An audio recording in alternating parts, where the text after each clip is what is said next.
Hello friends, welcome back to our channel. നമ്മൾ ഇന്ന് കാണാൻ പോകുന്നത് ഇന്ത്യയിൽ യഥാർത്ഥത്തിൽ നടന്നൊരു സംഭവത്തെ ആസ്പദമാക്കി എടുത്ത മൂവിയാണ്. ഒരു കുടുംബത്തിലെ ഓരോ കുട്ടികളായിട്ട് ദുരൂഹ സാഹചര്യത്തിൽ കൊല്ലപ്പെടുന്നു. അതിന്റെ പിന്നിൽ ആരാണെന്ന് അറിയുമ്പോൾ ശരിക്കും നിങ്ങൾ ഞെട്ടും. വീഡിയോയിലേക്ക് കിടക്കുന്നതിന് മുമ്പ് ക്രൈം ത്രില്ലേഴ്സ് മൂവീസ് ഇഷ്ടമുള്ള എല്ലാവരും തന്നെ ഈ വീഡിയോ ലൈക്ക് ചെയ്യുക. മൂവിയുടെ തുടക്കത്തിൽ തന്നെ കാണിക്കുന്നത് അമിതിന്റെയും ഭാവനയുടെയും വീടാണ്. അവിടെ ഒരു ഫംഗ്ഷൻ നടക്കുകയായിരുന്നു. അവർക്ക് 4 മക്കളാണ്, 3 പെൺകുട്ടികളും ഒരു ആൺകുട്ടിയും. ശ്രേയ, ശ്രുതി, മൽഹാർ, സ്നേഹ എന്നിവരായിരുന്നു അവർ. ഈ 4 കുട്ടികളും അമിതും ഭാവനയും അവന്റെ അമ്മയും അവന്റെ അനിയനായ അജയും ചേർന്നതാണ് അവരുടെ കുടുംബം. ശ്രേയ വന്ന മൽഹാറിനോട് നമുക്ക് ഒളിച്ചുകളി കളിച്ചാലോന്ന് ചോദിക്കുന്നു. എന്നാൽ തനിക്ക് തബല പ്രാക്ടീസ് ഉണ്ടെന്ന് പറഞ്ഞിട്ട് അവൻ അവിടെ നിന്നും പോയി. അജയ്ക്ക് ആ ഏരിയയിലുള്ള ഹീന എന്ന് പറയുന്ന ഒരു പെൺകുട്ടിയുമായിട്ട് ഒരു ചെറിയ ഇഷ്ടം ഉണ്ടായിരുന്നു. അതുകൊണ്ട് തന്നെ അവർ രണ്ടുപേരും മുകളിലത്തെ റൂമിൽ വെച്ച് കാണാൻ വേണ്ടി അങ്ങോട്ടേക്ക് പോയി. ആ സമയത്ത് ശ്രേയ വന്ന് അജയോട് ചോദിക്കുന്നുണ്ട്, നമുക്ക് ഒളിച്ചുകളി കളിച്ചാലോന്ന്. നീ പോയി ഒളിക്ക്, ഞാൻ കണ്ടുപിടിക്കാൻ വരാമെന്ന് പറഞ്ഞിട്ട് അവളാകട്ടെ ഒളിക്കാൻ പല സ്ഥലങ്ങളും അന്വേഷിച്ചു. അവസാനം വീടിന്റെ പുറത്തെത്തി. അവിടെ അടുത്തായിട്ടൊരു സെമിത്തേരി ഉണ്ടായിരുന്നു. അവിടേക്ക് പ്രാർത്ഥനയുമായിട്ട് പോകുന്ന ഒരു സംഘത്തിന്റെ കൂടെ ഇവൾ നടന്ന് ആ സെമിത്തേരിയിലെത്തി.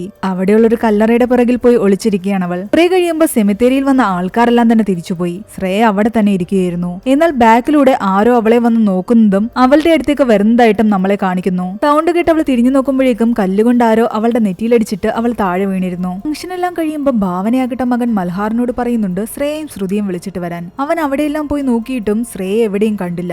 ശ്രേയെ കാണില്ല എന്ന് വന്ന് അവൻ പറഞ്ഞതോടുകൂടി എല്ലാവരും വളരെയധികം പാനിക്കായി. അവിടെ എല്ലാം തന്നെ ശ്രേയ അന്വേഷിച്ച് നടന്നിട്ടും എവിടെ നിന്നും ശ്രേയ അവർക്ക് കണ്ടെത്താൻ കഴിഞ്ഞില്ല. അങ്ങനെ നേരം വെളുത്തു. ശ്രേയെ കിട്ടാതെ ആകെ വിഷമിച്ചു നിൽക്കുകയായിരുന്നു അമിതും ഭാവനയും. ആ സമയത്ത് ആ പള്ളിയിലെ അച്ഛൻ വന്നിട്ട് അവരോട് പറയുന്നുണ്ട് ശ്രേയയുടെ ബോഡി അവിടെ സെമിത്തേരിയിൽ കിടക്കുന്നുവെന്ന്. ഇത് കേട്ട് നിലയും വിളിച്ചുകൊണ്ട് അവർ അവിടെ ഓടി. അമിത് ചെന്ന് നോക്കുമ്പോൾ ശ്രേയ അവിടെ മരിച്ചു കിടക്കുന്നതാണ് കാണുന്നത്. ആ ബോഡി എടുത്തുകൊണ്ട് അവർ വീട്ടിലേക്ക് പോരുന്നു. ആകെ തകർന്നായിരുന്നു അവരുടെ വരവ്. മൽഹാർ ആകെ തകർന്ന് ആ പടിയിൽ തന്നെ ഇരിക്കുകയാണ്. സംഭവം അറിഞ്ഞ് പോലീസുകാരെല്ലാം അവിടേക്ക് എത്തി. ബോഡി ആ സ്ഥലത്ത് നിന്ന് മാറ്റിയതിന്റെ പേരിൽ ആ വീട്ടുകാരെ ഒരുപാട് അവർ വഴക്ക് പറയുന്നു. നിങ്ങൾക്ക് ആരെങ്കിലും സംശയമുണ്ടെന്ന് പോലീസുകാർ ചോദിക്കുമ്പോൾ അമിത് പറയുന്നുണ്ട് തന്റെ നെയ്ബർ ആന്റണിയെ സംശയമുണ്ടെന്ന്. ഇവരുടെ വീടിന് തന്നെ ചേർന്ന് ഒരു പോർഷനിലാണ് ആന്റണിയും സോഫിയും അവരുടെ മകൻ റോഷനും താമസിക്കുന്നത്. ഇനി ഇവർ തമ്മിൽ എന്താണ് ഇഷ്യൂ എന്നുള്ളത് ഒരു ഫ്ലാഷ് ബാക്കിലൂടെ കാണിക്കുന്നു. ആന്റണിയുടെ ജാക്കി എന്ന ഡോഗിനെയും കൊണ്ട് ഇടയ്ക്കിടയ്ക്ക് മൽഹാർ പുറത്തു പോകുമായിരുന്നു. അതൊന്നും തന്നെ ആന്റണിക്ക് തീരെ ഇഷ്ടമല്ല. അയാളെക്കാൾ കൂടുതൽ ആ നായ്ക്ക് മൽഹാറിനോടായിരുന്നു കൂടുതൽ ഇഷ്ടം. അത് കാരണം ഇങ്ങനെ അവൻ പുറത്തു കൊണ്ടുപോയിട്ട് തിരിച്ചു വരുമ്പോൾ അയാൾ അവനെ സ്ഥിരമായി വഴക്ക് പറയാറുണ്ട്. നിനക്ക് വേണമെങ്കിൽ സ്വന്തമായിട്ടൊരു നായ വാങ്ങണമെന്നും അല്ലാതെ എന്റെ നായയല്ല നീ കൂട്ടിക്കൊണ്ടു പോകേണ്ടതെന്നും അയാൾ ഇടയ്ക്കിടയ്ക്ക് പറയുമായിരുന്നു. പിന്നീട് കാണിക്കുന്നത് മൽഹാർ തബല പ്രാക്ടീസ് ചെയ്യുന്നതാണ്.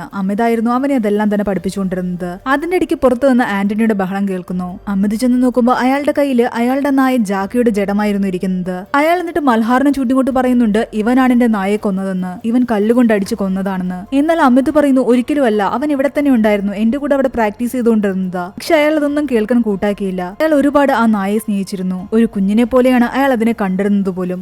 നായയെ മൽഹാറാണ് കൊന്നതെന്നാണ് അയാൾ പറഞ്ഞത്. അതുകൊണ്ട് തന്നെ ആ ദേഷ്യത്തിൽ ചിലപ്പോൾ അയാൾ തന്റെ മകളെ കൊന്നതായിരിക്കുമെന്ന് അമിത് പറയുന്നു. ഒരു നായയെ കൊന്നതിന്റെ പേരിൽ ആരെങ്കിലും നിങ്ങളുടെ മകളെ കൊല്ലുമെന്നൊക്കെയാണ് പോലീസുകാർ ചോദിക്കുന്നത്. വീട്ടിലുള്ള അംഗങ്ങളെ പറ്റിയെല്ലാം പോലീസുകാർ ചോദിക്കുമ്പോൾ തന്റെ അനിയനുള്ള കാര്യം അയാൾ പറയുന്നു. ഇനി അടുത്തതായിട്ട് അജയാണ് കാണിക്കുന്നത്. അജയാകട്ടെ വീട്ടിലേക്ക് വരുമ്പോൾ ഈ പോലീസുകാരെ എല്ലാം കണ്ടതും അയാൾ അവിടെ നിന്നും പേടിച്ചോടി. ഇത് വീണ്ടും ഫ്ലാഷ് ബാക്കിലേക്ക് പോകുന്നു. അജയ് അമിതും തമ്മിൽ പല കാര്യത്തിലും പ്രശ്നങ്ങൾ ഉണ്ടായിരുന്നു. അജയ് വലിയ ഉത്തരവാദിത്തങ്ങളൊന്നും തന്നെ ഇല്ലാതെ ഓരോ പ്രശ്നത്തിലൊക്കെ പോയിപ്പെട്ട് ജയിലിലൊക്കെ അകപ്പെട്ടിട്ട് പുറത്തു വന്നൊരു വ്യക്തിയാണ്. അവൻ ഇടയ്ക്കിടയ്ക്ക് അമ്മയുമായിട്ട് സ്വത്ത് ഭാഗം വെക്കുന്നതിന്റെ പേരിൽ വഴക്കുണ്ടാക്കുമായിരുന്നു. എന്നാൽ അമിതിന്റെ അജയുടെ അച്ഛൻ ഒരുപാട് കടങ്ങൾ ഉണ്ടാക്കി വെച്ചിട്ടാണ് മരിച്ചുപോയത്. അന്ന് അമിതായിരുന്നു ആ കടങ്ങളെല്ലാം വീട്ടുകയും ടാക്സി ഓടി കഷ്ടപ്പെട്ട് ബിസിനസ് വളർത്തിക്കൊണ്ട് വന്നതും. അജയെ കൊണ്ട് ഈ വീടിന് ഒരു ഉപകാരവും ഉണ്ടായിട്ടില്ല. അതുകൊണ്ട് തന്നെ പലപ്പോഴും ഇവർ തമ്മിൽ വഴക്കുണ്ടാക്കുകയും ദേഷ്യത്തില് അജയാകട്ടെ ഇയാളെ കല്ലെടുത്തെറിയാൻ വേണ്ടിയിട്ട് തറയിൽ നിന്ന് കല്ലെടുക്കാറുമുണ്ട്. എന്നാൽ പിന്നെ വേണ്ടെന്ന് വെച്ചിട്ട് അവിടെ നിന്നും തിരിച്ചു പോകും. എന്റെ ഗേൾഫ്രണ്ട് ആയിരുന്നു ഹീന. പലപ്പോഴും സെമിത്തേരിയോട് ചേർന്ന് കിടക്കുന്ന ആ ആളൊഴിഞ്ഞ ബിൽഡിംഗിൽ അവർ രാത്രി സമയങ്ങളിൽ കാണാൻ വരാറുണ്ട്.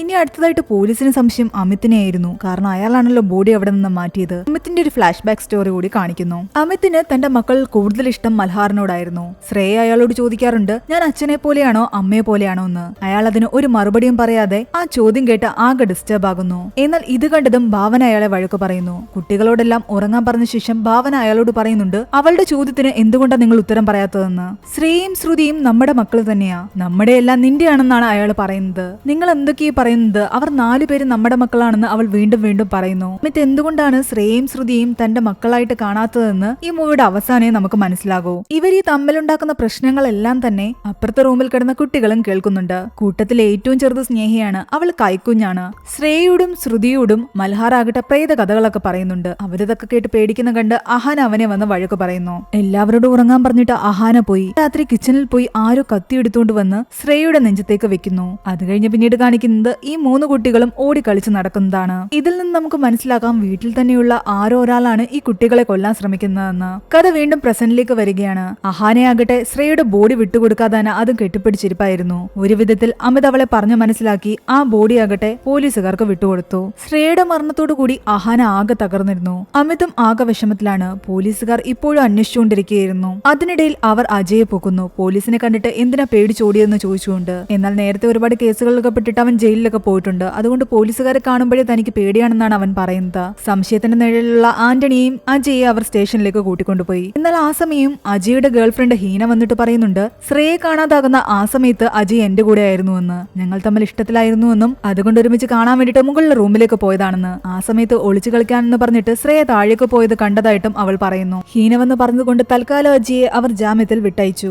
ആന്റണിയെ ക്വസ്റ്റ്യൻ ചെയ്യുമ്പോൾ അയാൾ പറയുന്നുണ്ട് ഞാനല്ല ശ്രേയെ കൊന്നതെന്ന്. പക്ഷെ ഞാൻ ശ്രേയെ അന്ന് ആ ശ്മശാനത്തിൽ വെച്ച് കണ്ടിരുന്നു. ആൾക്കാരെല്ലാം അവിടെ വന്ന കൂട്ടത്തിൽ അവൾ കയറി വന്നതാണ്. ഒളിച്ചു കളിക്കുകയാണെന്ന് എന്നോട് പറഞ്ഞപ്പോ ഞാനാണ് ഒളിക്കാനുള്ള സ്ഥലം കാണിച്ചു കൊടുത്തത്. അവിടെ ഇരുന്ന് കഴിഞ്ഞാൽ ആരും കണ്ടുപിടിക്കില്ല എന്ന് ഞാൻ പറയുകയും ചെയ്തു. അവൾ അവിടെ പോയി ഒളിക്കുന്നത് മാത്രമേ ഞാൻ കണ്ടുള്ളൂ. എന്റെ കൂടെ വൈഫ് സോഫി ഉണ്ടായിരുന്നു. അതിനുശേഷം എനിക്കൊരു കോള് വന്ന ശേഷം പുറത്തേക്ക് പോകേണ്ടി വന്നു. ഞാൻ ശ്രേയയുടെ കാര്യമേ വിട്ടുപോയി. അല്ലാതെ ഞാൻ ശ്രേയ ഒന്നും തന്നെ ചെയ്തിട്ടില്ല. ഇവിടെ ഭാവനയാകട്ടെ റിയാലിറ്റി അക്സെപ്റ്റ് ചെയ്തിട്ട് നോർമൽ ലൈഫിലേക്ക് തിരിച്ചു വരാനുള്ള ശ്രമത്തിലായിരുന്നു. അവൾ പതിയെ ബെഡിൽ നിന്ന് എഴുന്നേറ്റ് താഴേക്ക് വന്നു. എന്നാൽ സ്റ്റെപ്പ് ഇറങ്ങി വരുമ്പോ എന്തിലോ കാല് തട്ടി അവൾ വീഴാൻ തുടങ്ങി. തിരിഞ്ഞു നോക്കി അവൾ ഞെട്ടിപ്പോയി. അവളുടെ രണ്ടാമത്തെ മകൾ ശ്രുതിയും മരിച്ച നിലയിൽ കിടക്കുന്നു. ഭാവന ആകെ സമനില തെറ്റിയ അവസ്ഥയിലായിരുന്നു. അവളുടെ ബഹളം കേട്ട് അമിത് വന്ന് നോക്കുമ്പോൾ അയാളും ആകെ ഷോക്കായി അവിടെ തന്നെ ഇരിക്കുന്നു. മുകളിലേക്ക് നോക്കിയ ഭാവന ഞെട്ടി. അവിടെ നിൽക്കുന്ന അജയാണ് അവൾ കാണുന്നത്. അജയുടെ കണ്ണെല്ലാം തന്നെ ആകെ വല്ലാതെ ഇരിക്കുന്നുണ്ടായിരുന്നു. എല്ലാവരും വിചാരിക്കുന്നു അജയ് തന്നെയാണ് മകളെ കൊന്നതെന്ന്. പിന്നീട് കാണിക്കുന്നത് പോലീസുകാര് അജയ് അറസ്റ്റ് ചെയ്തുകൊണ്ട് പോകുന്നതും അവനെ ക്വസ്റ്റ്യൻ ചെയ്യുന്നതും ഒക്കെയാണ്. ഈ സംഭവത്തോടു കൂടി അവന്റെ ഗേൾഫ്രണ്ടും അവനെ വിട്ടുപോയിരുന്നു. അങ്ങനെ ഇപ്പോൾ 4 മക്കളിൽ ശ്രേയയും ശ്രുതിയും മരിച്ചിരിക്കുന്നു.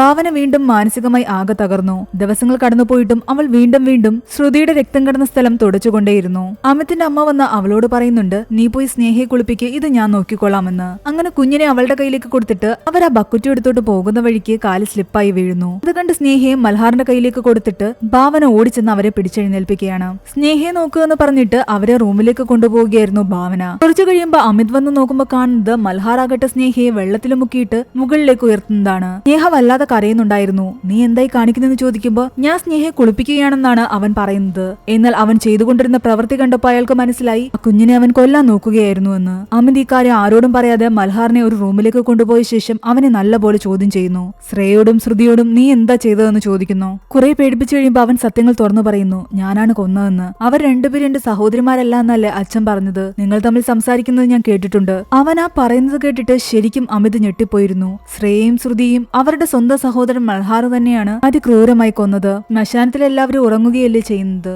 അതുകൊണ്ട് ശ്രേയയും അവിടെ വെച്ച് ഞാനങ്ങ് ഉറക്കി. മാത്രമല്ല ആന്റണിയങ്ങളുടെ നായ ജാക്കിയെ ഞാൻ തന്നെയാണ് കൊന്നത്. ശ്രുതിയെ മുകളിൽ നിന്നും താഴേക്ക് തള്ളിയിട്ടതാണ്. ഇവനിതൊക്കെ വളരെ കാര്യമായിട്ടായിരുന്നു പറയുന്നത്. ഇത് കേട്ടിട്ട് അമിതിന് വിശ്വസിക്കാനേ സാധിക്കുന്നില്ല. തന്റെ മകൻ ഇത്രയും കൊലപാതകങ്ങൾ ചെയ്തിട്ട് വളരെ സിമ്പിൾ ആയിട്ട് അതെല്ലാം ഏറ്റു പറയുന്നു. പേടിച്ചിരിക്കുന്ന അമിതിനെ കണ്ടിട്ട് അവൻ ആശ്വസിപ്പിക്കുകയാണ്. അച്ഛൻ ഓക്കെ അല്ലേ, അച്ഛൻ ഓക്കെ അല്ലേ എന്ന് ചോദിച്ചിട്ട്. പക്ഷെ ഈ സംഭവങ്ങളൊന്നും തന്നെ വീട്ടിൽ ആരോടും തന്നെ അമിത് പറയുന്നില്ല. കിച്ചണിലുണ്ടായിരുന്ന അപകടകരമായ എല്ലാ വസ്തുക്കളും അയാൾ എടുത്തു മാറ്റുന്നു. അതെല്ലാം സ്റ്റോർ റൂമിൽ വെച്ച ശേഷം ആ താക്കോൽ അമ്മയെ ഏൽപ്പിച്ചിട്ട് ഇത് മറ്റാരും തുറക്കാൻ പാടില്ല എന്നും പറയുന്നുണ്ട്. അമിത് എന്തൊക്കെയാ ചെയ്യുന്നതെന്ന് അവർക്ക് മനസ്സിലായില്ല. പിന്നീട് അയാൾ എവിടെ പോകുമ്പോഴും മൽഹാറിനെ കൂടെ കൂട്ടുമായിരുന്നു.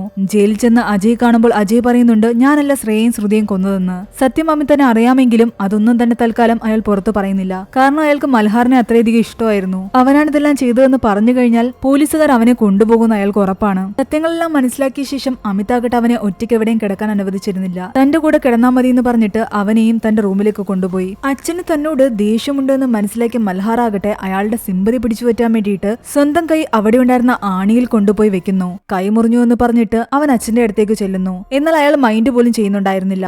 അച്ഛന് തന്നോട് ദേഷ്യമാണെന്നുള്ള കാര്യം അവന് മനസ്സിലാക്കാൻ തുടങ്ങി. അമിത് പല രാത്രികളിലും സ്വപ്നം കാണാൻ തുടങ്ങി മൽഹാർ ഭാവനയും കൊല്ലുന്നതായിട്ട്. അയാൾക്ക് ഒരു രീതിയിലും സമാധാനമുണ്ടായിരുന്നില്ല. ഇടയ്ക്ക് അയാൾ ചെന്ന് നോക്കുമ്പോഴെല്ലാം തന്നെ മൽഹാർ എല്ലാവരുടെയും കൂടെ അവിടെ ഇരിക്കുന്നതാണ് കാണുന്നത്. സ്നേഹ വല്ലാതെ കരയുന്നുണ്ടായിരുന്നു. അവൻ സ്നേഹയെ തന്നെ നോക്കിയിരിപ്പാണ്. അങ്ങനെ കുറച്ചു ദിവസം കഴിയുമ്പോ ആന്റണിയും വൈഫും മകനും അവിടേക്ക് അവരെ കാണാൻ വേണ്ടി വരുന്നു. അവരെല്ലാവരും ഒരിടത്തിരുന്ന് സംസാരിക്കുകയാണ്. അമിതിന് ആന്റണിയെ കണ്ടിട്ട് ആദ്യം ദേഷ്യം വന്നെങ്കിലും അയാൾ അവനെ വന്ന് കെട്ടിപ്പിടിച്ച് ആശ്വസിപ്പിക്കുമ്പോൾ പതിയെ അമിതിന്റെ ദേഷ്യവും മാറാൻ തുടങ്ങി. എല്ലാവരും ഒരുമിച്ചിരുന്ന് സംസാരിക്കാൻ നേരത്ത് റോഷനും മൽഹാറും കളിക്കുകയായിരുന്നു. മൽഹാറും മനഃപൂർവ്വം അവിടെ ഇരുന്ന് ബഹളം ഉണ്ടാക്കാൻ തുടങ്ങി. ഇത് കേട്ട് അവസാനം അമ്മുമ്മ പറയുന്നുണ്ട് ഒരു കാര്യം ചെയ്ത് നിങ്ങൾ രണ്ടുപേരും പുറത്തു പോയി കളിക്കാൻ. അങ്ങനെ അങ്ങനെ മൽഹാർ ആകട്ടെ റോഷനെയും കൂട്ടി അടുക്കളയിലേക്ക് പോയി. അവിടെ ഇരുന്ന് എന്തെങ്കിലും സാധനം എടുത്ത് അവന്റെ തലയിൽ അടിച്ചു കൊല്ലാമെന്നായിരുന്നു അവന്റെ ചിന്ത. എന്നാൽ അതിനു പറ്റിയ ഒരു സാധനവും അവൻ അവിടെ കാണുന്നില്ല. എന്നിട്ട് നേരെ മുകളിൽ സ്റ്റെപ്പ് കയറ്റി അവിടെ നിന്നും താഴേക്ക് തള്ളിയിട്ടാലോ എന്ന് ആലോചിക്കുന്നു. അതും ശരിയാകില്ല എന്ന് തോന്നിയിട്ട് അവൻ പതിയെ താഴേക്ക് ഇറങ്ങി വന്നു. ആ സമയത്ത് ആന്റണിയുമായിട്ട് സംസാരിച്ചിരിപ്പായിരുന്നു അമിത്. പെട്ടെന്നാണ് റോഷന്റെ കാര്യം അവൻ ഓർമ്മ വരുന്നത്. മൽഹാറും റോഷനും എവിടെയെന്ന് ചെന്ന് ചോദിക്കുമ്പോൾ അവർ രണ്ടുപേരും കളിക്കുകയാണെന്നാണ് എല്ലാവരും പറയുന്നത്. അമിത് പേടിച്ചോടിച്ചെന്ന് നോക്കുമ്പോൾ റോഷൻ കരയുകയായിരുന്നു. മൽഹാർ പറയുന്നുണ്ട് അവന് ബാത്റൂമിൽ പോകണമെന്ന് പറഞ്ഞു വന്നതാണ്. എന്നാൽ അമിതിന് അറിയാമായിരുന്നു മൽഹാർ എന്താണ് ചെയ്യാൻ പോകുന്നതെന്ന്. അയാൾ പെട്ടെന്ന് ആന്റണിയോടും കുടുംബത്തോടും പറയുന്നുണ്ട് നിങ്ങളുടെ മകനെയും കൊണ്ട് എത്രയും പെട്ടെന്ന് ഇവിടെ നിന്നും പോകാൻ. അമിത് എന്താ ഇങ്ങനെയൊക്കെ ബിഹേവ് ചെയ്യുന്നതെന്ന് ആർക്കും മനസ്സിലായില്ല. പിന്നീട് ദിവസം ആകട്ടെ തുണികൾ നൂത്തിടാൻ വേണ്ടിയിട്ട് ഭാവന മുകളിലേക്ക് പോകാൻ നേരം മൽഹാർ പറയുന്നുണ്ട് ഞാൻ കൊണ്ടുപോയി ഇടാമെന്ന്. അങ്ങനെ അവൻ അതുമായിട്ട് മുകളിലേക്ക് പോയി. ആ സമയം അപ്പുറത്തെ വീട്ടില് സോഫിയും റോഷനും മാത്രമേ ഉണ്ടായിരുന്നുള്ളൂ. ആന്റണിയും പുറത്തേക്ക് പോയിരുന്നു. സോഫി റോഷനോട് വിളിച്ചു പറയുന്നുണ്ട് നീ നിന്റെ കളിപ്പാട്ടങ്ങൾ വെച്ച് കളിക്കാൻ, എനിക്ക് കുറെ ജോലിയുണ്ടെന്ന്. വീട്ടിലെ ജോലികളൊക്കെ തീർക്കുകയായിരുന്നു സോഫി. കുറച്ചു സമയം കഴിയുമ്പോൾ സോഫി ചെന്ന് നോക്കുമ്പോൾ അവിടെ ഇവിടെയെല്ലാം തന്നെ രക്തത്തുള്ളികളാണ് കാണുന്നത്. അത് പിന്തുടർന്ന് ചെന്ന് നോക്കിയ സോഫി ഞെട്ടിപ്പോയി. അവിടെ ഉണ്ടായിരുന്ന അരകല്ലിൽ നിറയെ രക്തം. അവളുടെ നിലവിളി കേട്ട് ചുറ്റുമുണ്ടായിരുന്ന എല്ലാവരും തന്നെ പുറത്തേക്ക് വന്നു. റോഷനെയും ആരോ കൊന്നിരിക്കുന്നു. ഇത് കേട്ടതോടുകൂടി അമിതിന് മനസ്സിലായി ഇതിന്റെ പിന്നിലും മൽഹാർ തന്നെയാണെന്ന്. അയാൾ ചെന്ന് നോക്കുമ്പോൾ മൽഹാർ ആകട്ടെ അവിടെ തബലയും കൊട്ടിയിരിപ്പായിരുന്നു. ആകെ തകർന്ന അമിതിന് എങ്ങനെയെങ്കിലും മൽഹാറിനെ കൊന്നാ മതിയെന്നായി. അല്ലെങ്കിൽ അവൻ ഇനി ഒരുപാട് കുട്ടികളെ കൊല്ലും. അയാൾ അവിടെ ഉണ്ടായിരുന്നൊരു കയറെടുത്ത് അവന്റെ കഴുത്തിൽ കെട്ടിയ ശേഷം അത് ജനലിലേക്ക് കെട്ടാൻ തുടങ്ങിയിരുന്നു. എങ്ങോട്ട് കെട്ടണമെന്ന് കൺഫ്യൂഷനിൽ നിൽക്കുമ്പോൾ മൽഹാർ പറയുന്നുണ്ട് അവിടേക്ക് കെട്ടാൻ. അവനൊരു കൂസലുമില്ലാതെയായിരുന്നു ഇങ്ങനെയൊക്കെ പറയുന്നത്. പക്ഷെ അയാളെ കൊണ്ട് അവനെ കൊല്ലാൻ സാധിക്കുന്നില്ല. കുറച്ചു കഴിയുമ്പോൾ പോലീസുകാർ വരുന്നുണ്ട്. പോലീസുകാർ ആകെ പ്രഷറിലായിരുന്നു. ഇപ്പോൾ റോഷനും മരിച്ചിരിക്കുന്നു. നിങ്ങളുടെ മകളെ കൊന്നത് ആന്റണി ആണെന്നുള്ള ഡൗട്ടില് നിങ്ങൾ അയാളുടെ മകനെ കൊന്നതാണോ എന്നാണ് അവർ ചോദിക്കുന്നത്. എന്നാൽ താൻ ആരെയും കൊന്നിട്ടില്ല എന്ന് അമിത് ആവർത്തിച്ച് പറയുന്നുണ്ട്. പക്ഷെ പോലീസുകാർ വീണ്ടും അമിതിനെ തന്നെയായിരുന്നു സംശയിക്കുന്നത്. ഒടുവിൽ തന്റെ സകല നിയന്ത്രണവും വിട്ടിട്ട് അമിത് സത്യം തുറന്നു പറയുന്നു. എല്ലാവരെയും കൊന്നത് മൽഹാറാണ്. ഇത് കേട്ട് ഭാവനയും ഞെട്ടി. ഇയാൾ എന്തൊക്കെയാ പറയുന്നതെന്നുള്ള ചിന്തയായിരുന്നു എല്ലാവർക്കും. 8-9 വയസ്സുള്ള കൊച്ചുകുട്ടി ഇത്രയും പേരെ കൊന്നു. ഞങ്ങളൊക്കെ എന്തോ പൊട്ടന്മാരാണോ? എന്നാൽ അമിത് വീണ്ടും പറയുന്നു ഞാനല്ല, എല്ലാവരെയും കൊന്നത് അവനാണെന്ന്. എന്തായാലും ഇയാൾ പറയുന്നത് സത്യമാണോന്നറിയാൻ അവര് മൽഹാറിനെ വിളിച്ചു ചോദിക്കുന്നു. മൽഹാർ ഒരു കൂസലുമില്ലാതെ പറയുന്നുണ്ട് അച്ഛൻ പറയുന്നത് സത്യമാ, ഞാനാ എല്ലാരെയും കൊന്നത്. ശരിക്കും പറഞ്ഞാൽ അവിടെ നിന്ന് എല്ലാവരും തന്നെ ഞെട്ടിത്തെറിച്ചുപോയി. പോലീസുകാർ അവനെ നേരെ കസ്റ്റഡിയിലെടുത്ത് കൊണ്ടുപോവുകയാണ്. ആ നിമിഷം ആകെ അമിത് തകർന്നു പോയിരുന്നു. അയാൾ അവരുടെ പിറകെ ഓടി. അന്വേഷണം എല്ലാം കഴിഞ്ഞ ശേഷം ജുവനൈൽ ഹോമിലേക്ക് അവനെ മാറ്റി. 3 പേരെയാണ് അവൻ അതിക്രൂരമായി കൊന്നിരിക്കുന്നത്. ആ പുതിയ സാഹചര്യത്തോട് പതിയെ മൽഹാർ ഇണങ്ങി വരികയായിരുന്നു. അവിടെ ഇവനെ പോലെ കുറെ കുട്ടികളുണ്ട്. പക്ഷെ ഇപ്പോഴും അവൻ തുറന്നു പറഞ്ഞിട്ടില്ല അവൻ എന്തിനാണ് ഈ കൊലപാതകങ്ങൾ ചെയ്തതെന്ന്.